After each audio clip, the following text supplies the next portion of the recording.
welcome back to my channel. So today's video is going to be a series of videos that I've taken over the past few weeks.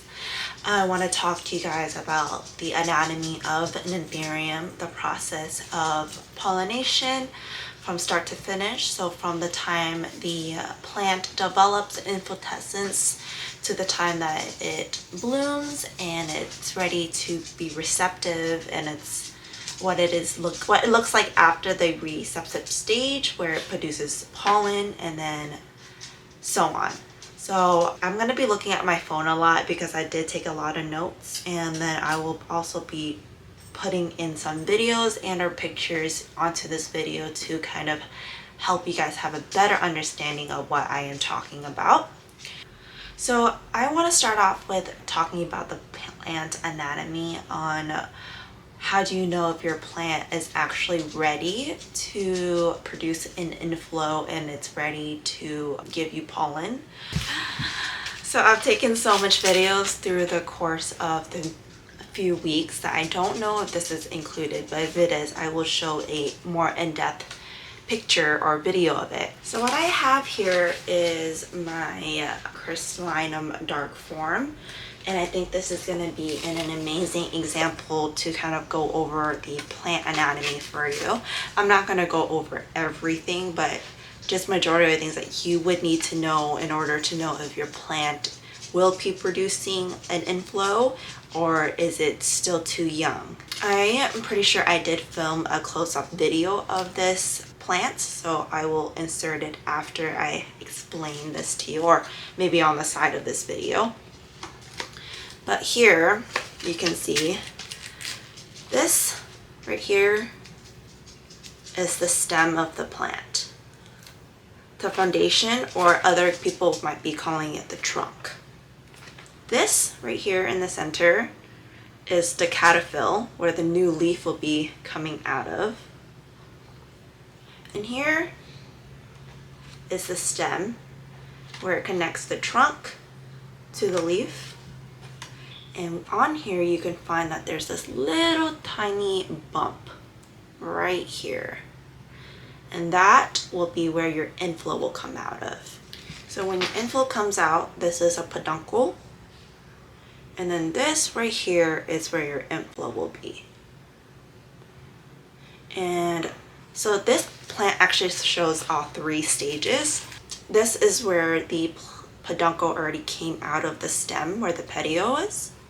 So you can see in here it's actually empty now because this came out and then it created an inflow.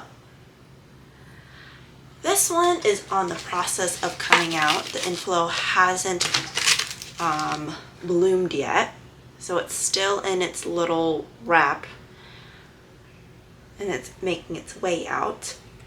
And then here it is still in its bump and it has not came out of it yet.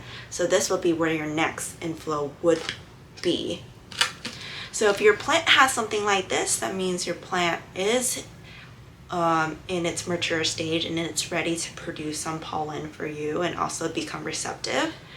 If your plant does not look like this, that means that there's a possible chance that your plant is still too young to be producing a caterpillar, and that means that your plant does not have the centerpiece and it's producing its next leaf actually where the peduncle is. Alright, so enough of plant anatomy. I want to also go through, when do you think it is an appropriate time for you to start pollinating your inflow when it becomes receptive. Receptive stage is when you start to seeing your inflow producing a stigmatic fluid, and it's a very liquid form. If it is in that stage, it is receptive and it's ready to get pollen. However, if it is your first inflow of that plant, I do recommend not to pollinate it just because it is still very young and pollinating it right away could stunt its growth. Usually I would recommend waiting for the second inflow to start your pollination. However, if you are ready to pollinate that plant of yours, I will go ahead and insert that clip right now. So I'm going to be pollinating my King of Spades with the peanut circus peanut. Yeah, circus peanut. And what I usually do, you can use, everyone has a different method of how they like to pollinate their inflow. A lot of people do use a brush, but I like to use my fingers instead. So what I'm going to do is I'm going to open up the pollen foil that I use to collect my pollen in. So you can see in here there is a lot of frozen pollen. And I'm not going to use everything because I do want to save it for something else. So I'm just going to take my finger, scoop the pollen up about the amount I do want to use. And then I'm going to rub it between my two fingers, and then I'm just going to go up and down the inflorescence. It's super wet. I don't know if you can tell, but there is like a drop. Like, this is how liquidy it is. There's like droplets on my fingers, but I don't know if you can tell. And there's literally the liquid just dripping everywhere. That's what I usually do. I just try to take, and each time I go back to this, I take a clean finger in doing it so that it doesn't make the pollen wet, because I do want to save half of it for a different inflow. So yep, this is literally what I'm doing, just rubbing it back and forth, making sure that it gets the pollen. And then after that, you just sit there and you pray to the plant lords, to the plant gods. I always talk about plant gods like they exist or something. Who knows, but they might. But after that, you just kind of wish for the best. Okay, so right after I do the cross pollination of the pollen and the inflow, I usually just take a Sharpie and then I write down exactly what plant I use to pollinate this inflow, which is the circus peanut, and then the date I pollinated on. So today is the 17th, so 1/7/15. And then I'm gonna go ahead and take that tape off. And then I'm gonna just tape it directly to the inflow. Like that. And then I will take a little mesh, what is this called? I don't know, like a mesh cap. I'll link this down below, but I will just gently place it over the inflow and secure it so then it doesn't get cross-contaminated with any other pollen that may have fallen on it. And then it goes back onto the shelf. If you're not actually wanting to pollinate that pollen and you actually, not pollen, that pollinate the inflow when it's in the stigmatic fluid stage, you can wait until it's producing pollen in order for you to start collecting pollen off of it. You will usually know when a plant is starting to form some pollen is when your stigmatic fluid has dried up and then you start to see some powdery substance producing onto your inflow.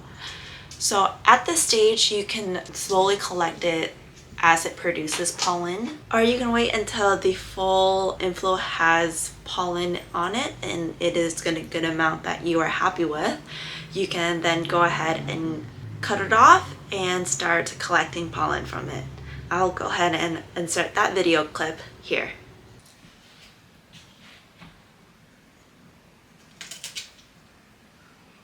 So I usually like to take a normal piece of paper, usually just something that is recyclable, and I fold it into fourths.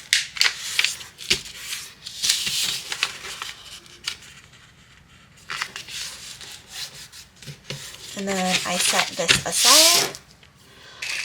I usually buy these little small ampules to harvest the pollen in and storage it in the freezer. And then I get one of these paint brushes that you can find at your local dollar store. I got mine on Amazon, and just make sure they're clean.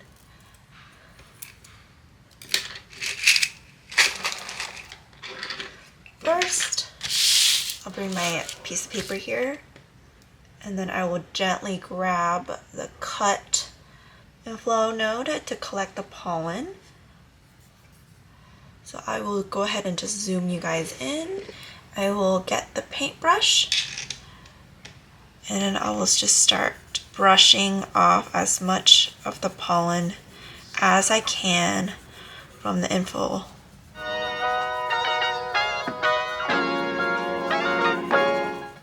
As you can see, some of them already collected down below on the piece of paper, and I'm just a little more than a third way, or a little than a third way in. So I'm gonna go ahead and just continue to brush until I collect all the pollen on the paper.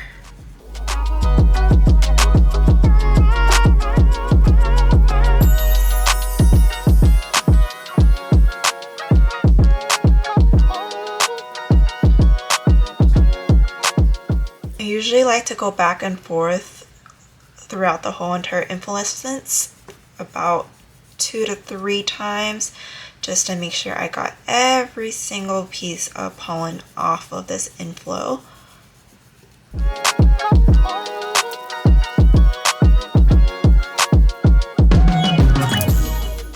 And then I'm just gonna fold that piece of paper, making sure I hold both ends, and then I'm gonna tap. And as you can see, the pollen is all at the bottom. And when we do that, I'm going to gently grab the vial, and then I'm just going to slowly pour it into it. Sometimes it doesn't work the way we want it to work. This is a little hard for me to try to demonstrate on how I do this. If it doesn't work, I try to hold the paper in the vial and then use the paintbrush to slowly help it go in.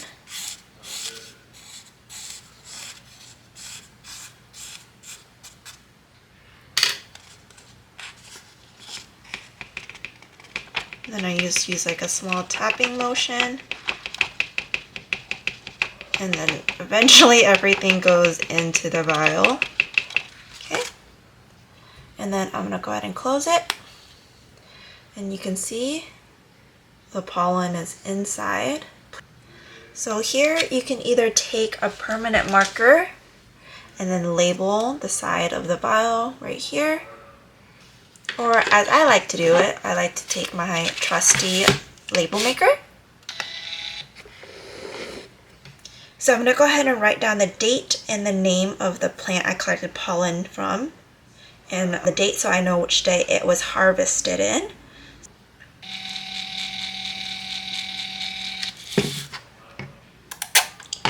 And then I'm going to go ahead and take that off and then just tape it to the vial.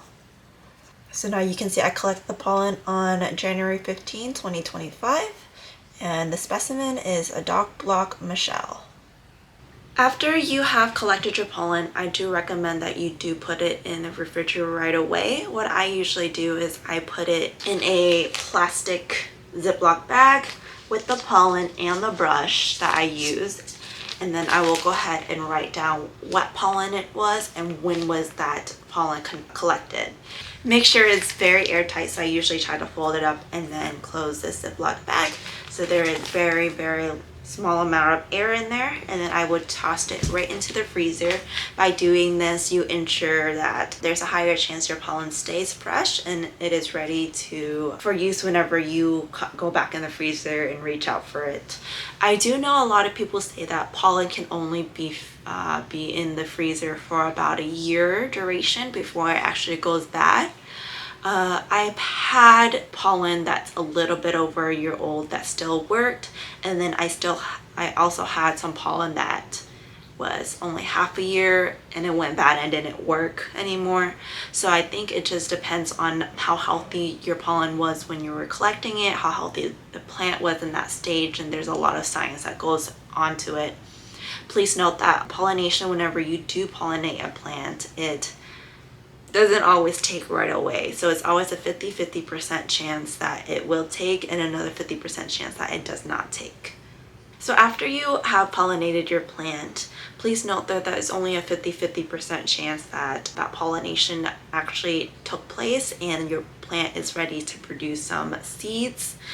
I would say that if your inflow continues to remain green and it's not looking like it's dying off about, 3 to 4 weeks later after you have pollinated that inflow, the chance of your success rate is very high. But if it starts dying off, starts getting yellow, wrinkly, and then brown, and then wilting away, that means your pollination has failed, and hopefully you have better luck next time. I do find that my inflow starts to increase in its size and become a little bit more full after about a month to a month and a half.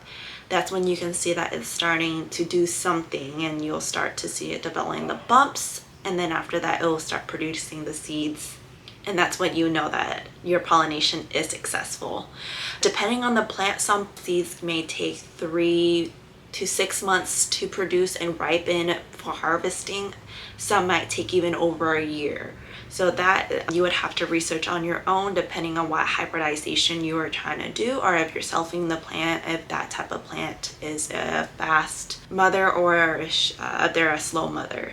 So now what I wanted to talk to you about is how you would be collecting your seeds and when to know it is time for harvesting. So mostly when you know that your seeds are ready to be harvested is when it starts changing color from, the bumpy green to the purples, the reds, the oranges, and depending on what type of plant it is, it can produce different type of seed colors, but you will see that change gradually from just green to that ripened color, and you'll start seeing that it's going to kind of pop out of the inflow, and then some may even drop out. So that's why I have the bag there, just to ensure that no seeds also drops out onto the ground and you might lose it.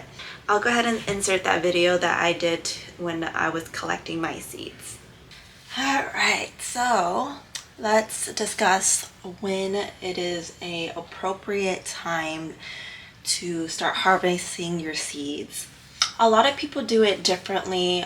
They only harvest seeds that have already popped out of the socket of where their seeds are growing from on the inflow, or they wait until it actually falls off of the inflow. I don't do either because I'm kind of impatient. I just wait until majority of them pop out of the socket where they are in the inflow, and then that's when I will cut everything. So let's go ahead and zoom you guys in. So as you can see, most of the seeds are popped out of the socket. It hasn't fully dropped, but if you take just with very little slight pressure and you just grab the top of the seed and kind of just push, it will just fall out just like that. And that's when it indicates that the seeds are ready to harvest. And as you can see, majority of the seeds on this inflow has already popped out. So I'm gonna go ahead and just cut the whole entire inflorescence off of the plant. And when I cut, I try to cut as close to the stem as possible.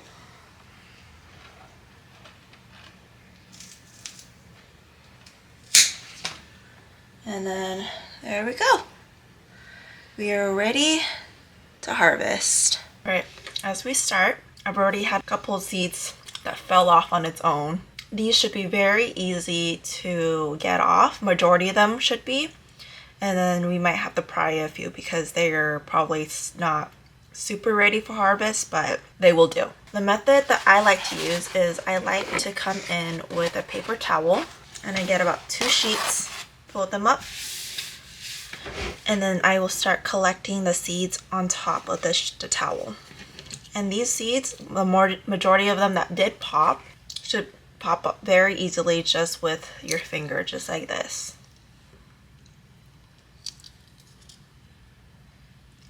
And the rest, you might have to use a little bit more of a force. And then I'm gonna go ahead and just start picking at them. Make sure you kind of just encourage it to pop out.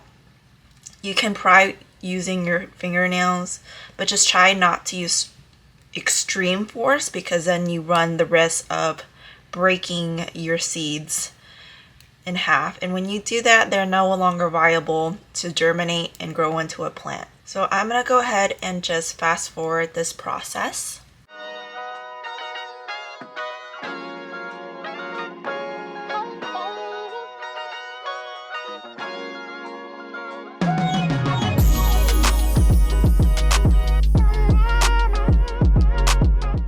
I'm making a note that this might cause some irritation on your skin if you have sensitive skin. So please make sure you are using gloves, or do not touch other parts of your body, extremely your eyes, your mouth, your nose, while you are coming into contact with the liquid that's coming off of the inflow, because it can cause itchiness, redness, irritation, hives. But I find that as long as I don't touch my face with my hands, I am usually good. After this, I will just go ahead and wash my hands, and then I'll be fine. But if it is your first time, and if you're not wearing gloves and you end up feeling a tingling sensation, itchiness, or any of those, I do recommend that you stop, get gloves, and then you can restart. If during the process somehow your seeds already popped out of the seed sac, you can just go ahead and disregard the seed sac onto the side,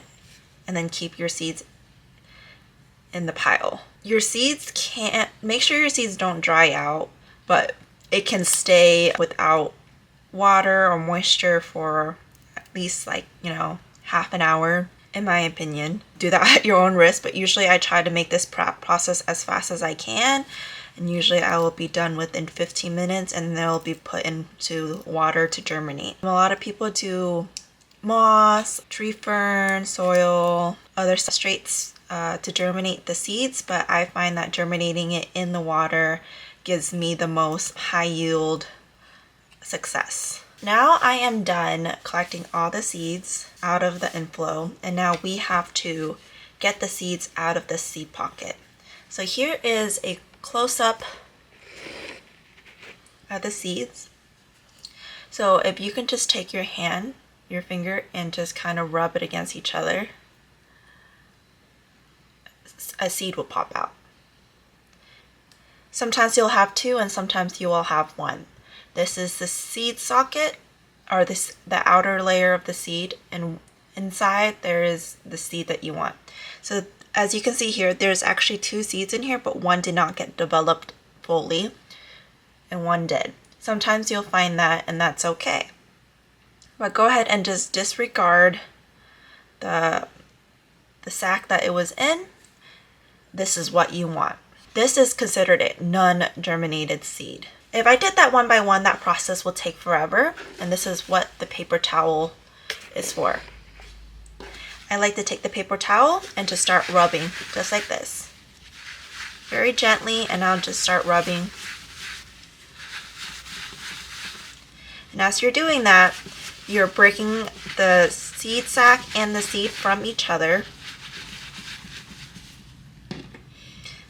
And I find that as I'm doing this, my skin does not have a lot of liquid, and it doesn't irritate my skin. Try not to go too hard, but a gently, steady stream of pressure.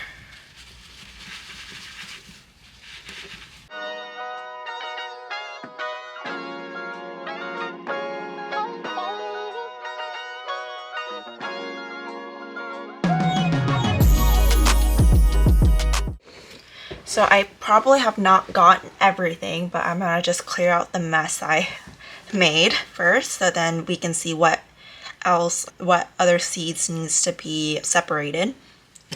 So I usually just use some distilled water and some type of container, And then now I'm going to start picking out the seeds, and then I'm going to start counting how many seeds I have collected.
And now since we're at the very end, I'm just sitting here checking up on all the seeds, the seed sacks, and seeing if there's any more seeds in here. So it looks like majority of them are empty shelves, which are good. I'm just putting the ones I feel like there's a seed in there off to the side. And now I want to put those seeds back, and then we're going to get the last 4. No matter if you can see, this is three very different type of seeds. One is very perky, one is very tiny, and one is like black. The likelihood of this black one germinating is very low, and the small one is very low. Usually you want a seed like this, but I am an optimistic, so I'm gonna go ahead and put all 3 of them in, and then if they end up not germinating while the rest does, then I will, greatly throw them away. All right, now just checking the rest of the seeds, and now we are done.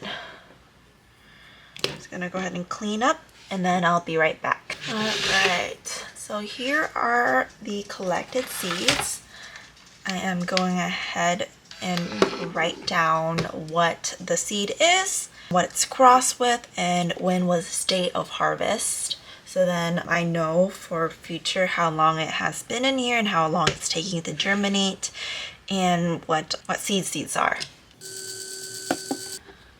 So this is a Dock Block Michelle crossed with Ux, and today's the 22nd, so that's what I have on the tag. Take that out.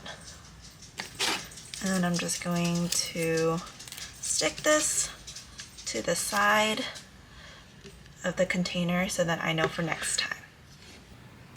So harvesting seeds can take about 3 to 6, sometimes a whole year or even more before the inflow has matured enough to produce the seeds from the pollen. So that does depend on the the gene of the plant and how mature the plant is in order to do that. I do recommend to pollinate on stronger, mature plants than any of the new inflows on younger plants, just because as they produce seeds, it does take a really big toll on their health, and there is a very high chance that they might die off a few leaves or die back. And if the plant is more mature, there is a more low chance of that happening. And if you do pollinate a newer, sorry, I'm just distracted. If you do end up pollinating a newer plant that's more young, there's a very higher chance that it will die back, sometimes even back to a stump after pollination, and you don't want to do that. I do like to give my mother plants a break from pollination, so I would do it sometimes every 2 other inflows that it produces, so then it has a break time in between to kind of really get back to 100% health and really be able to produce really good seeds. I do believe that if you are pollinating a healthy plant, you will produce healthy seeds. And if you produce a weaker plant, the seed production will be lower, and also the health of the seedlings might produce a lot more ruts. So after you have placed your seeds into the container, I usually just like to place it in a warm area away from, direct grow lights and sun. And then I try to change the water maybe once a week if needed. Usually I fill it up pretty high, as you can see the level, and then I just let it be. But the most important thing is make sure it never dries out, because if your seeds run out of water and it dries out, they will die and they will not produce any seedlings for you. So that's very, very important. All right, and then after collecting the seeds and placing it into the water for germination, it depends on your method, but I find that method provides me the most success, and I always end up with the most germinated seeds. After that, I will go ahead and plant each seed in its individual bins, and I'll go ahead and insert that video clip here. So these seeds have been harvesting just in water, germinating since the 6th of January, so it has been about 9 days, and majority of them already started germinating. So I'm gonna go ahead and transfer all of this seeds into a soil tree fern mix medium. I will go ahead and zoom you guys in so you guys can kind of see what germination looks like. The seeds usually would turn green, and then you would see a little bit of a bump. Oh, I want to focus on my tweezers. So you'll see a little bit of a bump on the seed, and that is where your seedling will start growing from, and that means your germination process has been completed. You don't have to do it the water method, but I prefer that way before I transfer it into a tree fern or tree fern soil mix, because it can guarantee a more successful rate and I don't have to fish out any rotting seeds.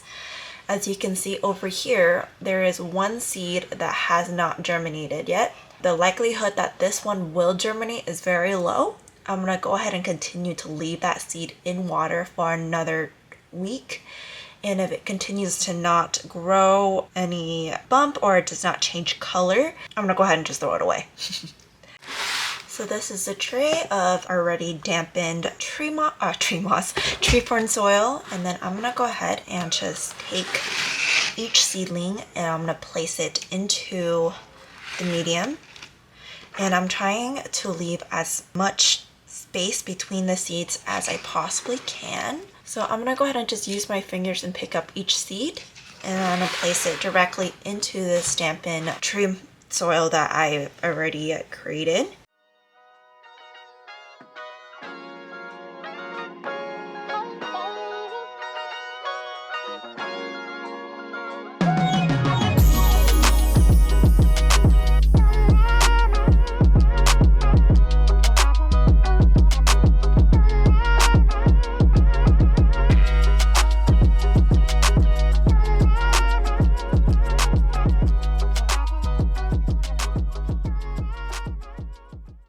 So I harvested 33 seeds in this bin, and then I'm gonna go ahead and just close it. And then I'm gonna go ahead and place this inside my IKEA cabinet until it continues to grow out of the bin, and then I'm gonna go ahead and take it and give each seedling its individual home. So here is an example of a seedling that I harvested back in August of 2024. So it's been almost four and a half months of it being in here. And as you can see, it has grown.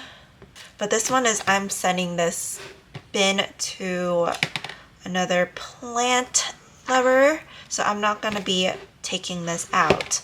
But if you would like to know the process, how I would take all these individual seedlings out and placing it into its individual pots, I will go ahead and link that down below in the description bar.